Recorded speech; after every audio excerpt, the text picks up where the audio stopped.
Thank you, Lynn. Welcome to an international meeting for worship. We're always around the States, but Donna's in Guatemala and Sylvia and Dan are in Belize. So we've now gone international for a little while. Are there announcements that need to be made? This is not exactly an announcement of an upcoming event, but I just want Megan to know that if I leave early, it's not because I'm trying to escape her message. It's just that our minister at Valley Mills, and you know I play there every Sunday, our minister and her family are in Ireland, and we have a guest today. And Myron Shavas, and he is guest minister, and I need to be there early to make sure everything is set up and ready for the service. So if I leave early, Megan, it's not anything to do with your message. Thank you. I wish you well with your visitor. Okay. And he is from Bolivia. So we're really international this morning.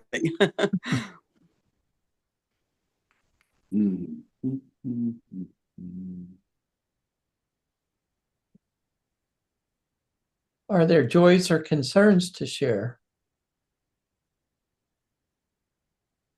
Nancy's going back to school tomorrow. Is that a joy? Absolutely. She's looking forward to it.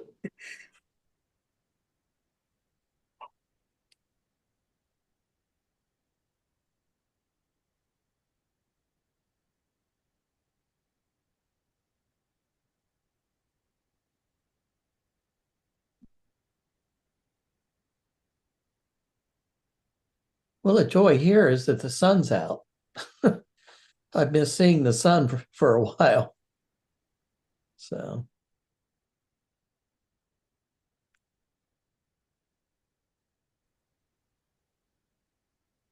Well, I know we have many things on our hearts, and we're praying for friends who are traveling around the U.S. and abroad, and everything that's going on in the news right now, which is troubling. So as we enter worship, let's lift them all to God in prayer and seek that which is eternal. Focus on it. Megan's our worship leader this morning, and she will speak as she feels led out of the silence.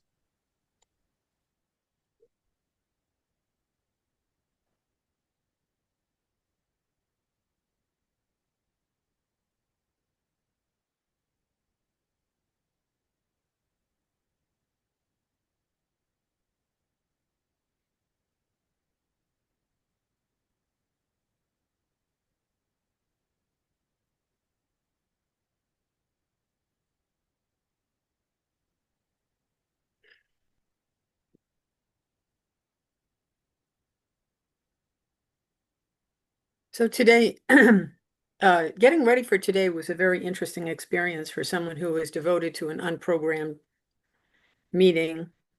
And I gave it a lot of thought about, I had actually given a lot of thought about whether or not it was even appropriate for me to give a message in this way.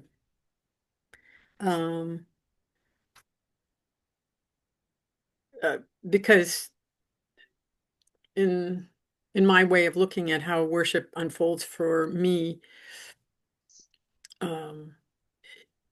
it's that I wait on God, and God will reveal himself to me, and I absolutely am not sufficiently disciplined to have him reveal himself to me. at 10 o'clock in the morning on, or 9 o'clock in the morning on Sunday. In fact, it's pretty intermittent. So, I was concerned that I would not um, be able to give a message worthy of the name, and also that that uh, maybe it was inconsistent of me to consider it.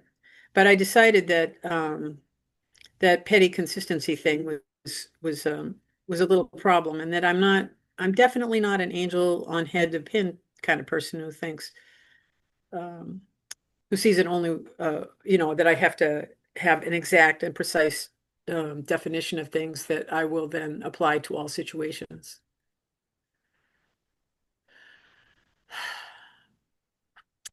So while I was thinking about about what it was that I would talk about, I started to look at Pendle Hill pamphlets, and one of my earliest ones on my little nook here is from Gerald Hurd, who I don't even really know if he ever became a friend. He was, and this pamphlet is from the 1930s. It's number 7. So, and he had written a pamphlet that I liked very much on prayer. So I thought I had never really gotten into this particular one. And having gotten into it, there's a lot of it that I discard. But one of the things that he talked about was that, what is it that we're doing? What do we offer to people? And when we look at contemporary friends and when we look at original friends, um, what does that have to say about how we're seeking God and finding God corporately?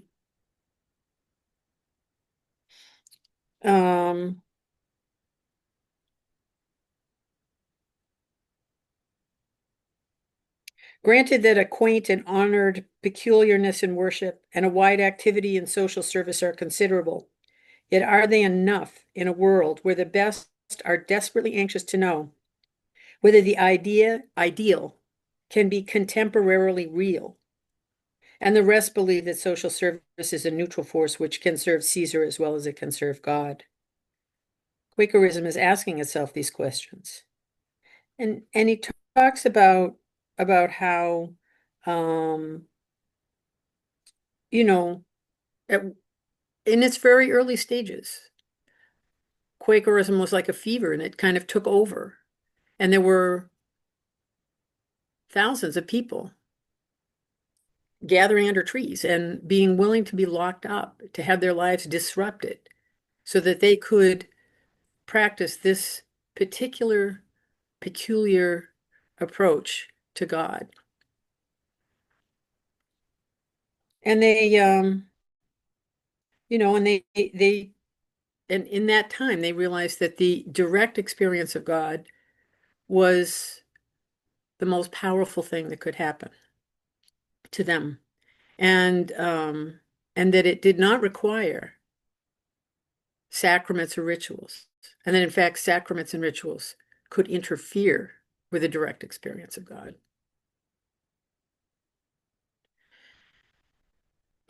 You know, I had a friend when I in my 20s and 30s who was a member of Wealthy Friends Meeting, who went down and held a sign in protest in front of, I think it was the Cambridge location of Lincoln Labs, where they do the particle accelerator thing, and they create weapons. And he would stand out there and get arrested every week until his doctor told him he had to stop. I don't know anybody else, not too many other people, too many other friends who've been willing to go where Bob Hilligus went. And I think about, how can we now have that same urgency which allows us to be uncomfortable, to give up our comforts in order to be alive to the Spirit of God every day, all day, or as much as we can achieve being human.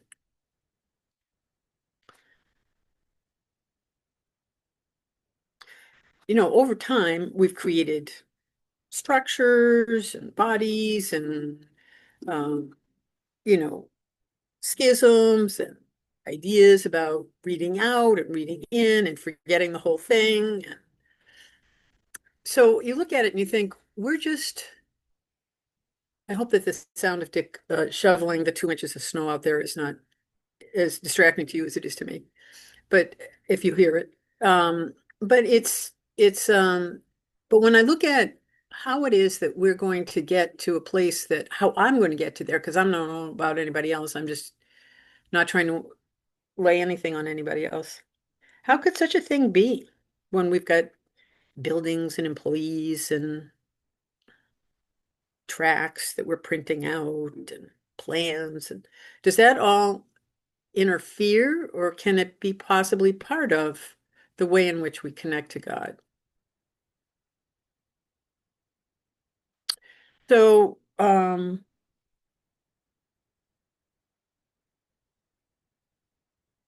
I will tell you, by the way, parenthetically, which I meant to say at the beginning, I have not written anything out which is not something I'm capable of doing. And I've done a lot of speaking over the years. I'm not doing anything like that, because I feel as though it's important that as I talk, that I leave the space for God to enter, because hopefully he's going to do better if he gets to me than I'm going to do on my own. So, um,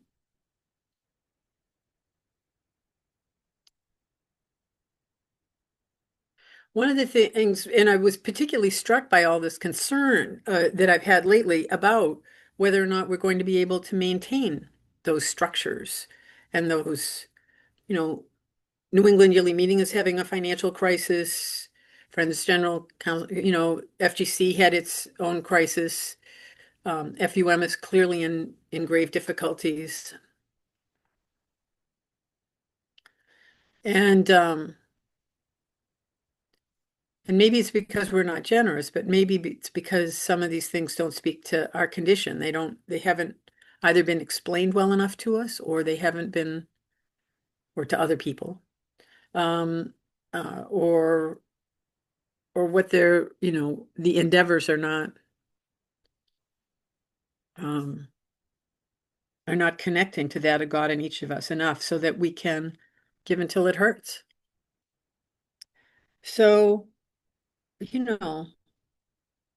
these things have been on my mind for some time about how it is. And I will tell you that of my own personal experience in my own meeting, we have a very beautiful building, sort of an oldish kind of building, that we added a new meeting house on the side of. Meeting room, we have a pretty good sized meeting room, and, not like a Catholic church or anything, but, good size. And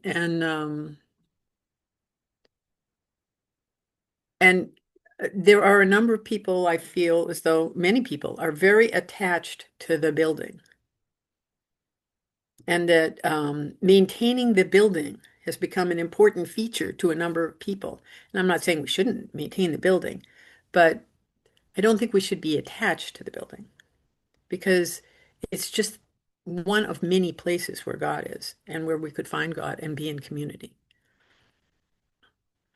So I think, as I say, these things have been on my mind for quite a while.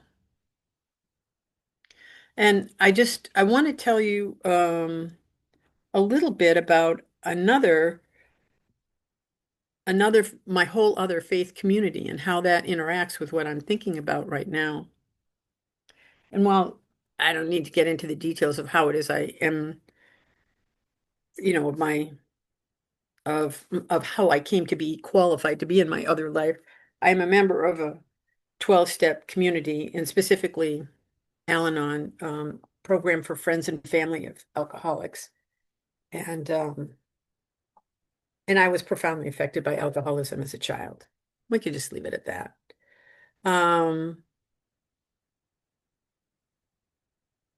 One of the things that's so striking is I can remember walking into my first meeting, and it's a little conference room, kind of grubby, with a skeleton hanging in a closet in the corner, and just, five or six ordinary jamokes hanging around a table. And yet, by the time I was through that time that the length of that meeting, I thought I am in a spiritual home. And that room I went to every single week until from, I don't know, the mid 1990s until the pandemic. And and the people changed and the tenor changed. We read different things, we did different things, we were different people. Things changed over time, but there was one thing that was constant, and that God was in that room.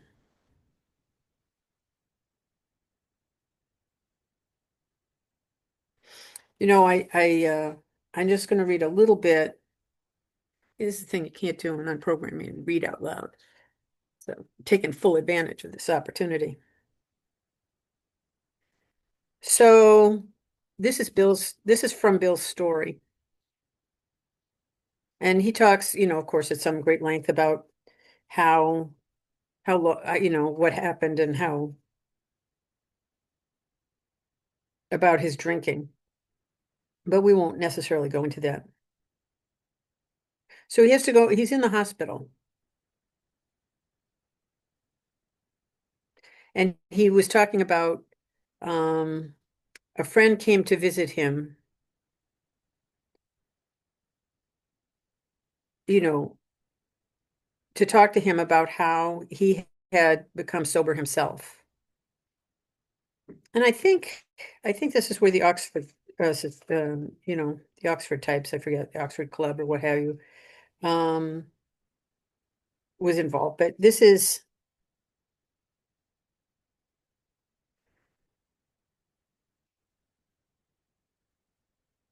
I had believed in a power greater than myself. I had often pondered these things. I was not an atheist. Few people really are. For that means a blind faith in the strange proposition that this universe originated in a cipher and aimlessly rushes nowhere. But with the ministers and world's religions, I parted right there. When they talked of a God personal to me who was love, superhuman strength and direction, I became irritated, and my mind snapped shut against such a theory.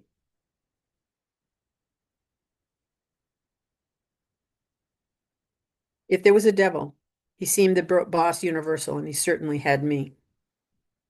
But my friend sat before me, and he made the point-blank declaration that God had done for him what he could not do for himself. His human will had failed. His doctors pronounced him incurable. Society was about to lock him up. I saw that my friend was much more than inwardly reorganized. He was on a different footing. His roots grasped at a new soil. And he suggested what then seemed like a novel idea. Why don't you choose your own conception of God? And it was only a matter, that statement hit me hard. It melted the icy intellectual mountain in whose shadow I had lived and shivered many years. I stood in the sunlight at last. It was only a matter of being willing to believe in a power greater than myself. Nothing more was required of me to make my beginning. There I humbly offered myself to God as I then understood him, to do with me as he would. I placed myself unreservedly under his care and direction. I admitted for the first time that of myself I was nothing. Without him I was lost. I ruthlessly faced my sins and became willing to have my newfound friend take them away root and branch. I have not had a drink since. So that, and then he goes and finds it, and then he realizes that he can't, that it's nothing unless he can find someone else. And he's on that business trip, and he goes, he calls around to hospitals, I think, and asks, is there a hopeless alcoholic that I could visit? And he calls around and he finds Dr. Bob, and he goes to visit Dr. Bob. Dr. Bob is alcoholic number 2. And he was desperate. If he did not find another alcoholic to talk to, he was going to drink. He's standing outside the bar at the phone, trying to find a person to talk to, someone that he can help and who can help him. And that's how the society grew.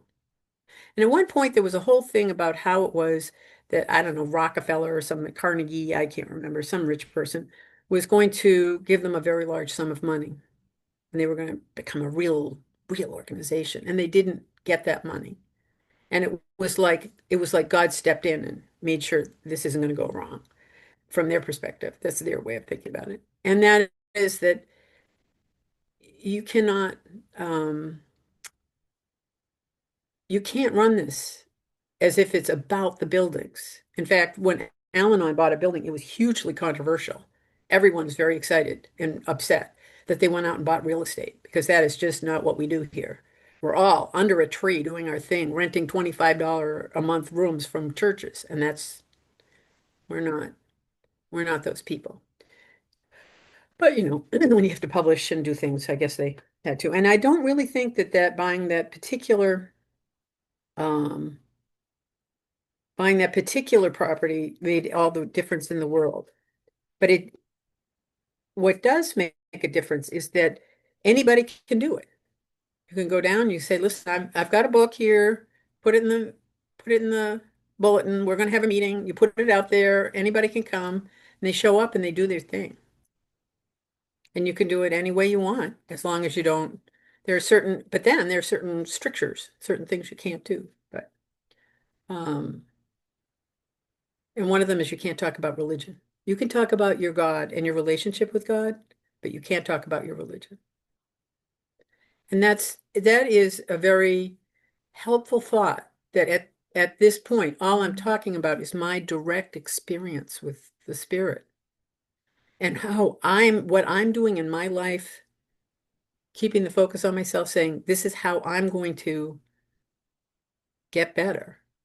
And that's all about how I'm going to have a direct relationship with God. And at times, God speaks to me through other people. And those other people are the people who are there who came to the rooms, who I can call day or night, who would come to me in the hospital. They might not know my last name and they might have a little difficulty finding me, but they will find me because that's what it's all about. It's like a community that in some ways I have never had any other experience like it. So then I think, well, what has that got to do with Quakerism? Just because I do think I had to wrap up about now. And I think that we can't say, oh, yes, we're going to do it just like anybody else does it. But I think what I've learned from this meeting in particular has been how much it matters. What we bring to the table is how much we love each other and love God. And I have not met you all face to face, many of you not so. And yet I have a very strong connection to you. And I know that if I were to call Lynn up at midnight and say, I need to talk to you, something horrible happened, I wouldn't do it if I didn't really have to. But you know what I mean? I know that you're there for me and that I would be delighted to be there for you. And that we're all seeking God in our own in different ways. And that and this is living proof. You don't need the building. You don't need the infrastructure. You don't need a lot. You don't need the sacraments. You don't need the ritual. You don't need any of it. What you need is to have the direct experience with God and to do it in fellowship of others who will help you stay on the straight and narrow. So, not the most polished message you've ever had, and certainly not the most polished message I've ever given. But I feel it strongly that this is the only way we're going to find God is to go looking for him directly.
Thank you, Megan and Lynn, for your ministry offerings this morning. We know some folks have to leave for other obligations.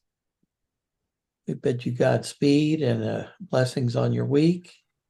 And for those who can stay, we will continue with unprogrammed worship. Thank you, Thank you, Megan. Megan. Thank you, Lynn. Megan.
I've been going to this men's group for a couple of years, and I understand what Megan says about God being in these groups.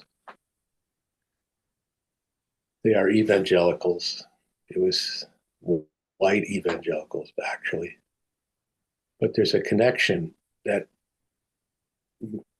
clearly God is there.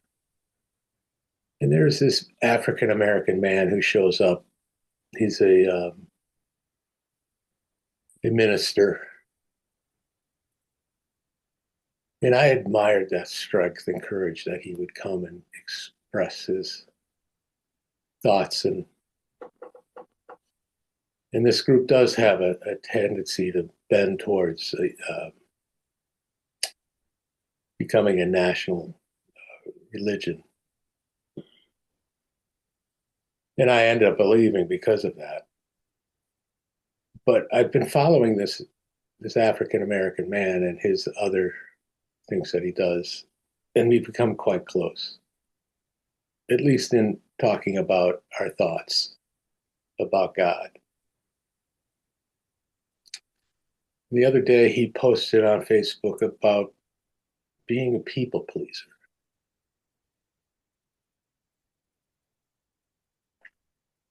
And it struck me. Why do we always make people pleasers a negative? Isn't it coming from the God within? Are we so scared of that God within that we have to push it away?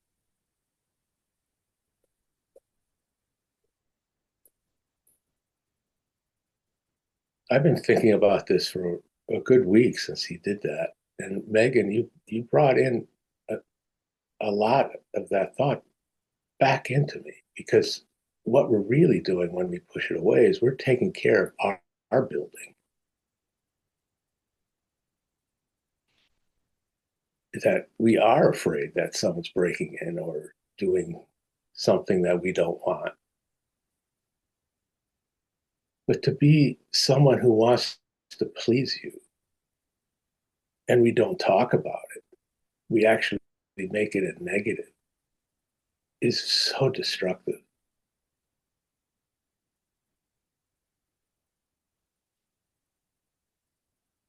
If we can see that someone's trying to please us, I don't think it's right to say, stop. I would ask, what's calling you?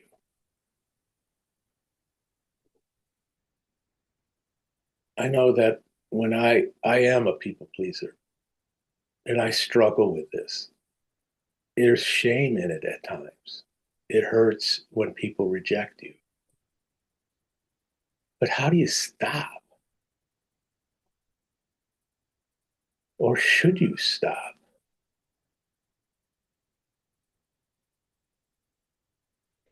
Because I feel when I'm trying to be a person making someone feel better about themselves, that it is coming from a God within.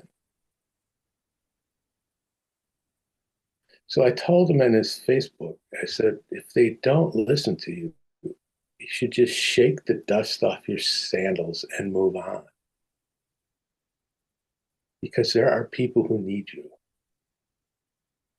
And that it's not a bad thing. Now, I don't know if that's right, but those are my thoughts. I love all you guys. It's amazing that the spirit comes through this monitor. It absolutely amazes me. I've never met any of you besides this monitor. And yet, we allow each other to please each other. And I thank you so much, Megan, for that talk. It really gave me a different avenue to look.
Some days it's difficult for me to organize my thoughts on cue at the beginning, but there are three things that I would like to share with you.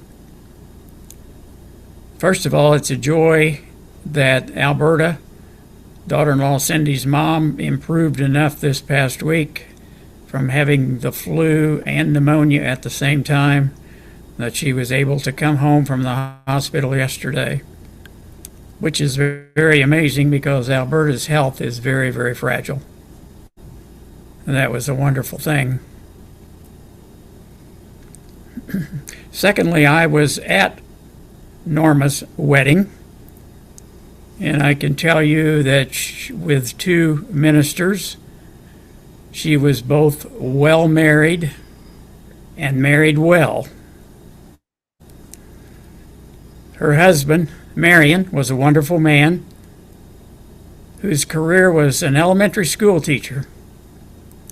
And I've always thought that the kids that had him in elementary school were very, very fortunate, because male elementary teachers are few and far between. The third thing is baptism.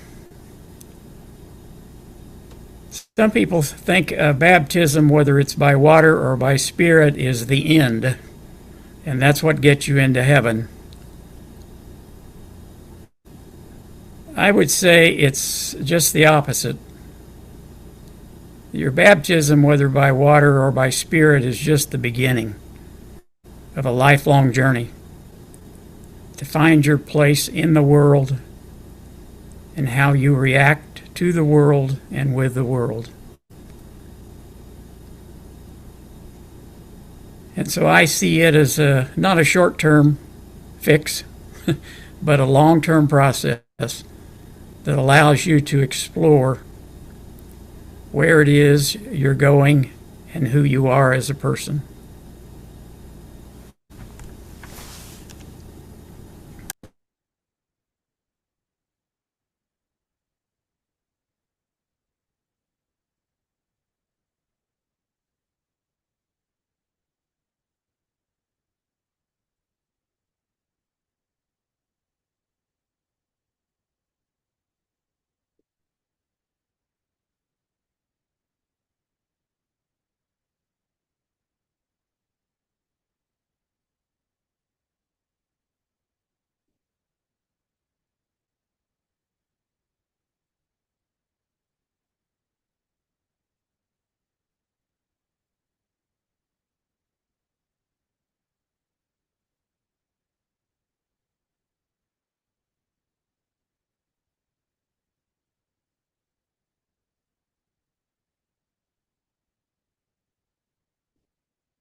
Thank you, Megan, for your message. Just wanted to say how important that message was. Started attending ACA, which is Adult Children of Alcoholics, in 2014. And I really love the community. I was there for about 6 years until the pandemic. And unfortunately, the pandemic really interrupted the meetings and I never returned. But it was the most life-affirming and truly spiritual place for me. I think it saved my life. So those meetings are incredible. And I can see how my Quaker faith and that meeting, they affirm each other in terms of the structure, and it does work really well together. So I'm blessed to have both meetings, but I need to go back to my ACA meeting because it's incredibly powerful. So thank you for the message.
If friends' hearts are clear, we can close meeting for worship. Would it be okay if I gave a little bit of the closing from an Sure. Al-Anon meeting? Yes. A few special words to those of you who haven't been with us long. Whatever your problems, there are those among us who have had them too. You will find that there is no difficulty too great to be lessened and no unhappiness to be too great to be lightened. We're not perfect. We may not show the warmth we have in our hearts for you. After a while, you'll come to realize that although you may not like all of us, you'll love us in a very special way, the same way we already love you. Talk to one another, reason things out, but let there be no gossip or criticism of one another. Instead, let the understanding, love, and peace of the program grow in you one day at a time. Will all who care to join me in closing with a serenity prayer? God, grant me the serenity to accept the things I cannot change, the courage to change the things I can, and the wisdom to know the difference.